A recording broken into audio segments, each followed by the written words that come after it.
6 free alternatives to expensive software that are actually better than the paid versions.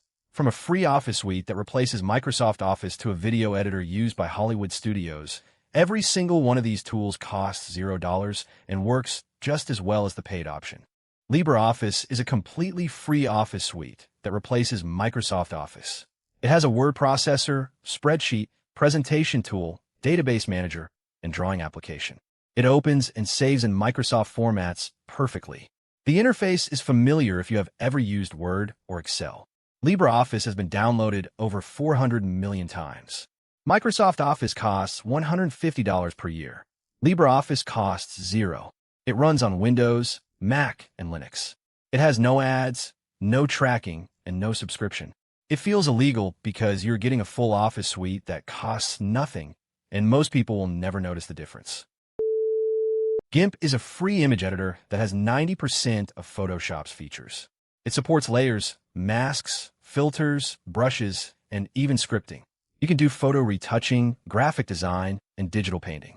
The interface is customizable. There are thousands of free plugins and tutorials. Photoshop costs $20 a month. GIMP costs nothing. Professional designers use GIMP for client work. The learning curve is similar to Photoshop. It feels illegal because you're getting professional-grade image editing software for free, and the only thing you lose is the monthly bill. DaVinci Resolve is used to edit Hollywood movies, and it has a completely free version. The free tier includes professional video editing, color correction, audio mixing, and visual effects. It has more color tools than Adobe Premiere. It supports 4K and 8K editing.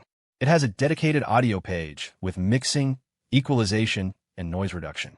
The paid version costs $300 once, not per month like Premiere. But the free version covers 95% of what most creators need.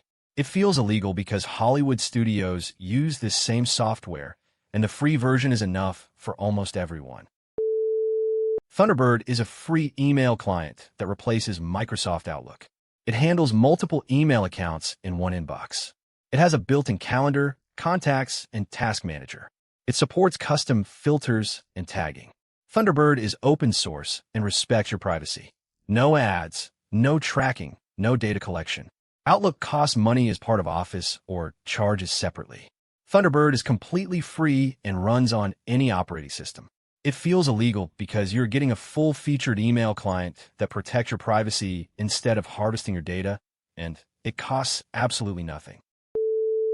OBS Studio is the most popular streaming and recording software in the world, and it is completely free. It is used by Twitch streamers, YouTube creators, and professional broadcasters. It supports multiple camera sources, screen capture, audio mixing, and custom overlays. It can stream to any platform simultaneously. There are no watermarks, no recording limits, and no feature restrictions. Paid alternatives like Streamlabs and vMix charge monthly fees for the same features. OBS Studio is open source with a massive community of plugin developers. It feels illegal because the industry standard streaming tool is free, while paid alternative charge for features OBS gives you for nothing. Kdenlive is a free, open-source video editor that runs on Windows, Mac, and Linux. It supports multi-track editing, keyframe animation, color correction, and audio mixing. It has over 100 built-in effects and transitions. It handles 4K video and proxies for smooth editing on low-end machines. The interface is similar to Premiere Pro and Final Cut Pro. There are no watermarks, no export limits, and no subscription. Kdenlive is maintained by a dedicated community and gets regular updates. It feels illegal because you're getting a multi-track video editor with professional features, and the only thing missing is the monthly bill. Those were 6 free alternatives to expensive software that are actually better. Every single one costs $0 and can replace a paid subscription today. Which one are you switching to? Drop a comment below, subscribe to Web Oracle for daily tech content, and we will see you in the next video.